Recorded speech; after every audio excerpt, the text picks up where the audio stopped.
I mean, I think it's just another version of kind of like our stay ready runs. I think for them, it's understanding, like a coach said at the end of the game, you got to maintain for 48 minutes a level of focus. We were competing and playing hard. That wasn't it. I think just fatigue kind of kicked in, and with fatigue, the brain kind of falls asleep a little bit, and we kind of had some unforced errors that affected us and let them get back in the game. But it's a great learning experience for these young guys. They've been putting in so much work behind the scenes, stay ready runs, before practice, after practice, days off. So it's good for them to be able to come out last game of the year, play against other pros in front of these fans, these amazing fans, and show coach, but also show the other 29 teams around the league, what they've been working on and what they can do. Kenny said something about Donovan and how his leadership is kind of at the center of what you guys have become. Mm-hmm. You've been around a lot of great leaders throughout the course of your career. Where does Donovan rank with that? No, he's a good leader. I think Donovan, he puts the work in. I think he leads by example, but also with his voice and speaking up. But in terms of by example, he's a big routine guy, kind of like how Braun was in terms of getting his treatment, getting his lift in, get the shots up. So he's very regiment based. That's what it takes to be one of the greats in our league, to maintain it at that high level for a long period of time, and to continue to maintain at that level for the years to come. It takes that kind of dedication. So it's a lot of Braun-esque.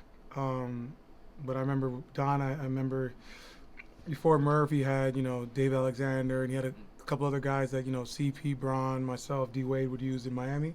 So I think those guys, Donnie, guys from DBC. So he's kind of been around similar people that have been in those positions with Braun to a degree. So he's kind of learned a little bit.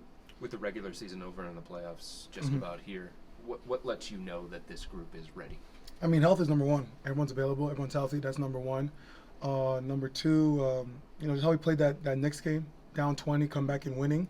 That just showed a lot of fight, perseverance, especially with no Don. That was no Don, no Ty. I don't even think Dre played. No, he did not. No Sam. No Sam. So to win in the Garden, obviously they were only missing Cat, but still, we were missing damn near 4 guys in our rotation to their 1. So it shows that our team has a lot of fight, a lot of grit. So I'm just happy that the regular season's over, because that shit's long as hell. So it's time for this is where it's fun. Playoffs is what it's all about. Kenny has talked about, he's adamant that he thinks there's going to be a time in this postseason where they're really going to need some key minutes from you specifically. I guess just how do you feel going into that and knowing that he's saying that?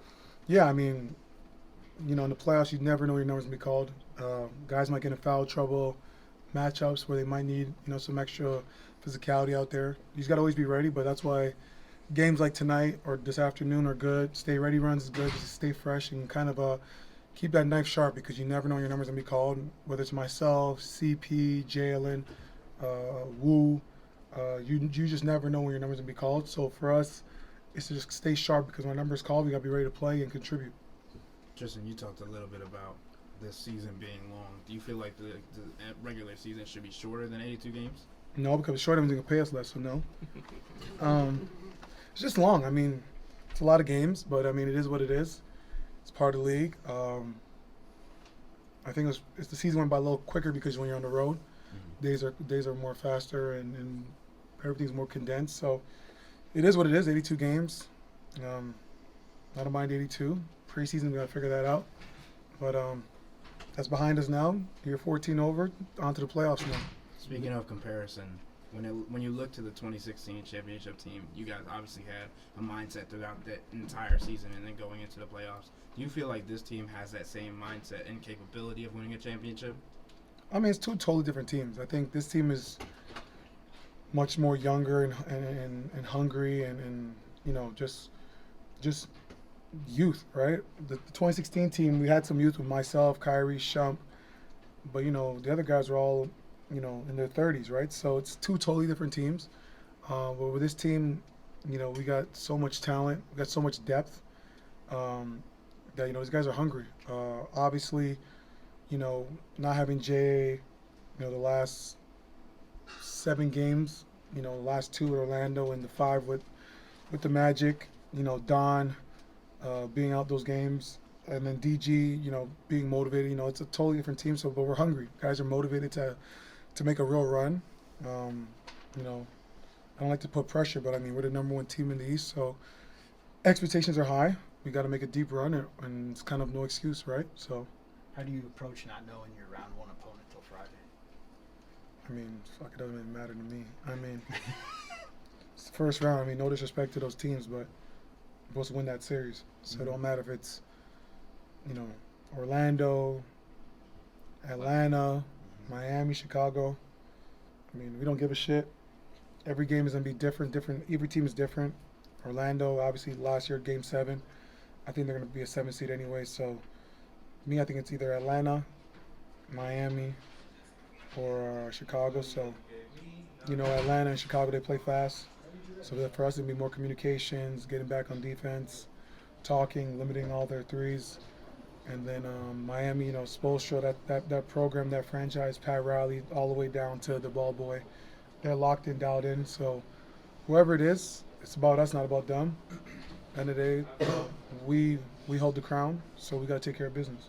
You mentioned those expectations. What is your message as one of the leaders for the young guys when it comes to handling those expectations? Because this is a different situation for them. Yeah, it's a different situation. I think it's one game at a time. Take care of the game in front of you. Lock in, understand every possession matters. You can't go 6-minute laws not being productive. Everyone's got to sacrifice, and every game's gonna have a different storyline. Everyone's gonna have a different role.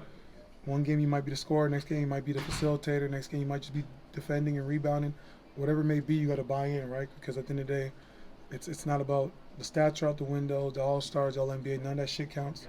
All that matters is winning and advancing. So everyone's bought in, not questioning that at all, but that's the mentality. Evan has obviously had a really successful season. What do you expect to see from him when things start to count for real in the postseason? Just keep going.